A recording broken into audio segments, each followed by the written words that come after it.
So here's another discussion video. I wanted to do this one. I really was thinking about it with Netflix canceling most of the Marvel Knights kind of shows, Jessica Jones, Luke Cage, uh, what is it, Iron Fists, Daredevil, The Punisher, because Disney has their own Disney Plus stream. The Disney Plus stuff will not include those shows.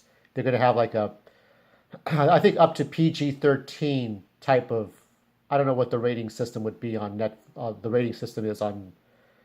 Do they have a rating system? Netflix and Hulu. I mean, TV does. They have TV-14, TVY. Movies have PG, PG-13, R, and stuff like that. I don't know, but anyway, the Punisher doesn't seem to have a place in the Marvel universe, does it? When Disney bought Marvel back in 2009, 2012, shortly before Star Wars, they didn't count on this guy. They liked Spider-Man, Spider-Man being the hero, right? But not the Punisher. When we think of the Punisher, now for those of you who don't read the comic books that much, but kind of know who the Punisher is, the Punisher was a Vietnam War veteran. Okay, he went through the war. He was a tough, he went through all the, the real life aspects of the Vietnam War. He came home. He had a wife and son, or was it a wife and daughter? Sometimes it's a little different depending on the continuity. Anyway, his family was gunned down by mobsters, so he took revenge on them. In the Ultimate Universe, it was actually corrupt cops. Frank was a police officer who was in the war, but his fellow police officers were angry that he wasn't on the take, that he wasn't as corrupt as they were. So they killed his family, but they were trying to kill him. So he became this one-man army against other people, like other criminals. His own vigilante, one-man his own vendetta, personal revenge. He represents everything that Disney doesn't like. Now, I think Disney has their own code of don't dress up as a Disney character. That would probably include the Punisher. I could imagine that if you try to dress up as a Punisher, somebody's going to try to do it. Somebody's going to try to dress up as the Punisher and try to go to Disneyland. Only do it if you don't care to go to Disneyland. I do it myself, but, I'm not that ballsy. I really don't, and for the sake of somebody else I won't do it. But the Punisher is very anti-Disney. Now, there are other characters that are anti-Disney, namely Deadpool and Bullseye and Daredevil. But of all the characters that represent the anti-establishment that Disney has so founded themselves on, the hopes and dreams and fantasies and wishes and doing the noble things, the Punisher is really the anti-Disney of sorts. And when you think about that, you think, what place does he have? What place does he have in the Marvel Universe? So that's my birth year, by the way. I remember the movie came out when I was the original movie with Dolph Lundgren came out when I was maybe 11 years old. And then when I was almost finished with college, and then once more when I got out of college, they had the Punisher Warzone, and then the Thomas Jane, and then the other one, and then the Netflix series came out, when I was in my late 30s. But anyway, what would Disney do with the Punisher? I mean, does the Punisher have a place? Now, somebody would say, if I had said this 15 years ago, you was like, oh, fuck off with that. Marvel owns Punisher, and that's it. Just get over yourself. DC Comics owning the Punisher. Somebody's been smoking weed, man. But now you think that now that Disney has all these characters, Disney owns this, right? Disney owns this stuff. What place does he have? What place does the Punisher have? Of all the characters, the Punisher is the most anti-superhero you can get. He is the closest thing to a villain that exists. And yet he has starred in his own comic books for years. He has starred in his own movies for many years. He has represented violence. He's Dirty Harry. He's Charles Bronson.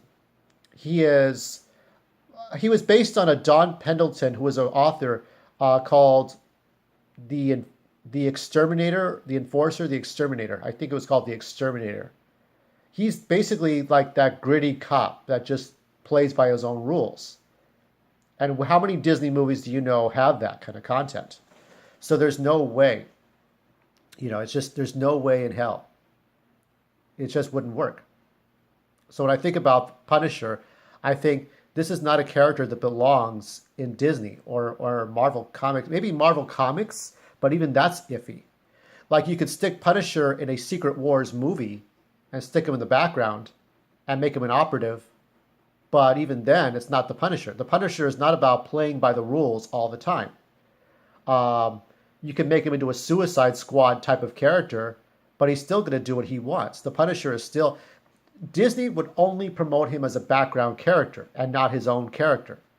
And then people would complain that, wait a minute, the Punisher isn't starring in his own stuff anymore.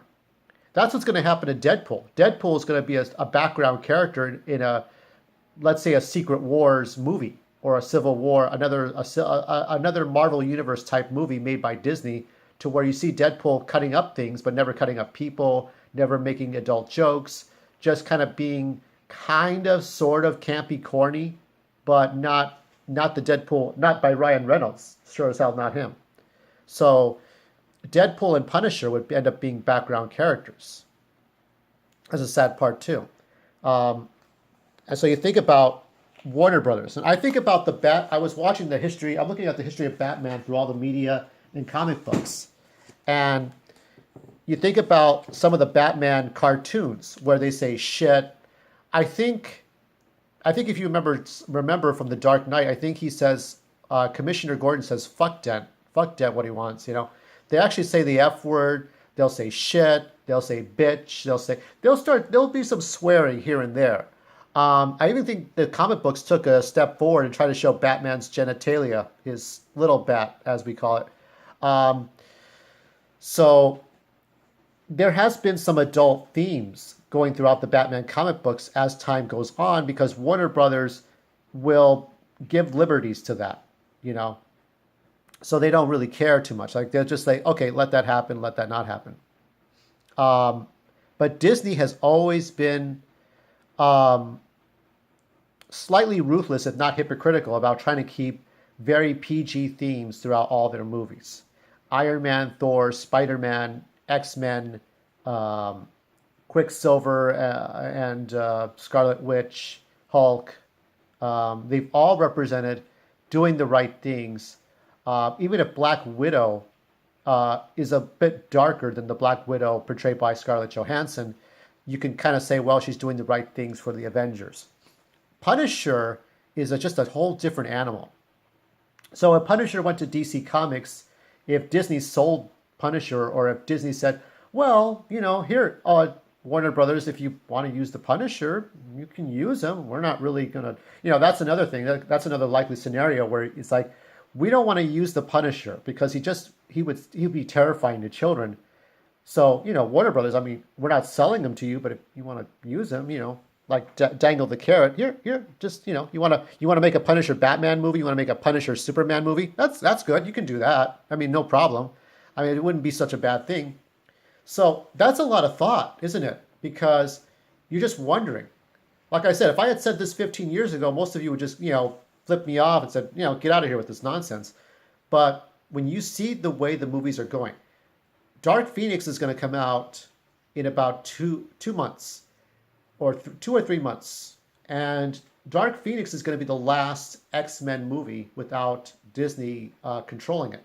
Now Disney will control Fox, I think, in about a year, have full control, and they're going to dictate what's going to happen in these movies with Spider-Man and X-Men. Spider-Man, I'm not sure how much longer Sony has full control of the well, they don't have full control, but they have most of the control of the other properties around Spider-Man, like Silver Sable and Venom.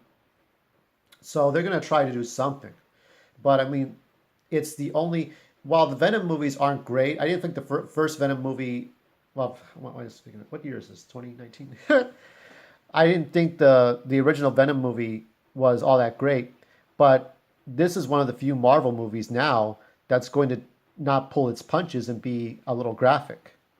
So either Disney can either license out those the Marvel Knights characters to other like DC Comics, So you would see a Punisher Batman movie would not be inconceivable. So either this would happen where Disney could allow Punisher to be run by another studio, or judging by what happened with Netflix and Disney Plus, they may just hoard Punisher. Or because Punisher is such a, but see, he's such a visible, viable character.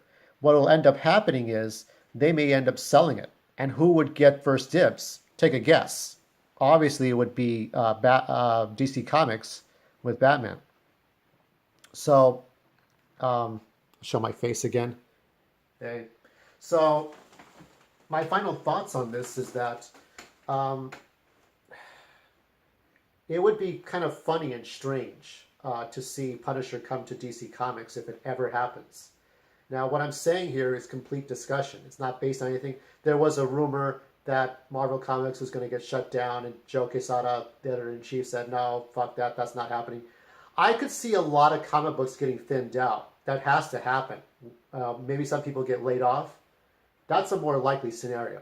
One person said that because, I think it was a professional critic of comic books, said, you know, judging by the way the comic books were going, some characters got killed off or the comic books got canceled, their own titles, and then they tried to bring them back in a way that was just patronizing or placating, and it wasn't really solving the problem.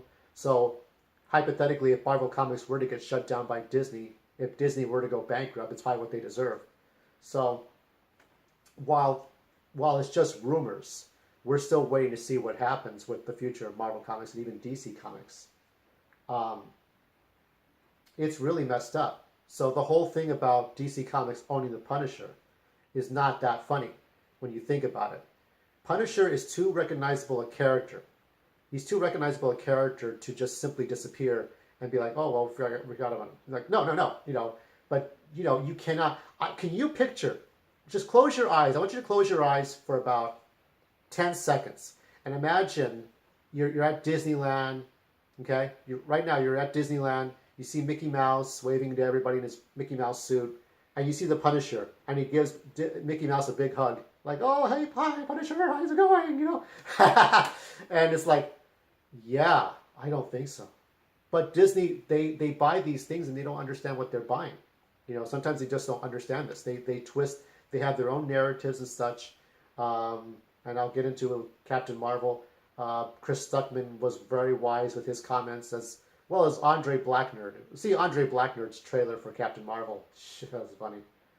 But they don't understand what they buy. They going back to the comic book cover here. They don't understand what they're buying. They bought something. They bought this giant golden goose egg, and there were things, you know, about it that, you know, in the end, should DC Comics own Punisher? What if they did? It wouldn't be such a terrible thing because the Punisher would still be the same character under Warner Brothers and DC Comics. He would still be vulgar. He would still put his one-man vendetta to compromise the Punisher to being a side character. I've never known Disney to do any after dark kind of things. Maybe it wouldn't be so bad if they did. If Disney had an after dark sort of maybe mature audiences. So they wouldn't be pornographic. They just would have their own dark side, but it would still have creativity. Because I will say this to Mackenzie Foy too. You know, we can't be Disney all the time. We can't. Not all the time. We have adult problems. We have bills to pay. We have taxes to pay. We have jobs to hunt down. We have drinking problems, drug problems, mental issues, social issues, being alone. And sometimes the Punisher can lift us out of our depression, just act out that one-man war against criminals just by shooting them in the head. Do you think Disney supports that? No. And you know it's only a matter of time before either Disney does one of those two things. Like I said, they either loan out the Punisher to DC Comics. Oh, here, you can borrow him, sure. Pay us, you know, royalties and some royalties, and you know, but yeah, we don't need him. Or they sell the Punisher. Now, if you remember also, too, I forgot to mention this. Do you remember Oswald the Rabbit? Remember how if you look up Wikipedia, I think I looked it up, it made some sense to me What had happened was Al Michaels was going to continue doing Monday Night Football on ESPN. So NBC wanted Al Michaels for Sunday Night Football. I think he's still doing Sunday Night Football for next year too. Um, but what they wanted to do, or did he retire? I think he's still doing it. No, I think he's still doing Sunday Night Football. And what Disney wanted was Oswald the Rabbit, Oswald the Lucky Rabbit, which was an original property of Universal Pictures, and Walt Disney wanted it, but Walt Disney lost it to Universal because they had owned the stuff. So that's why Walt Disney created Mickey Mouse. Mickey Mouse was the creation of not getting Oswald. So they got Oswald back, and you saw him in Epic Mickey in the video games. If you look at the video games, look at the reviews. So in order to get Oswald, they had to trade Oswald for Al Michaels, which was the silliest thing in the universe. So if it came down to a trade between Warner Brothers and Disney or something else, it all boils down to that. I mean, who knows? They may get the Lego license or not, or to do Lego video games, but who knows? It could be an actor or director. It could be somebody that Warner Brothers has in exchange for um, the Punisher. The Punisher, like I say, is going to be something that is no longer going to be, he's going to be shamed by Disney. The Punisher is not a Disney character. He may be a Marvel character, but he's not a Disney character. And when it comes to making, Punisher has been in he's been in three avenues of media, not including the cameos in Spider-Man. So he's done two movies, actually three movies, and the Netflix series. And then if you include the cameos in the Spider-Man cartoons and such, he's been everywhere. So it's not like you can pretend he doesn't exist. Deadpool would have been easier to pretend because he didn't appear in media until like the last 10 years. But for Punisher, no, it's too hard. So we'll see what happens. We'll watch the Punisher's exploits after the fall of the Netflix shows and see how the comic books are going to turn out. And give me your thoughts, what you think should happen to the Punisher. Until then, Meister Drake signing out. Da, da, da, da, da, da, da, da, da, da.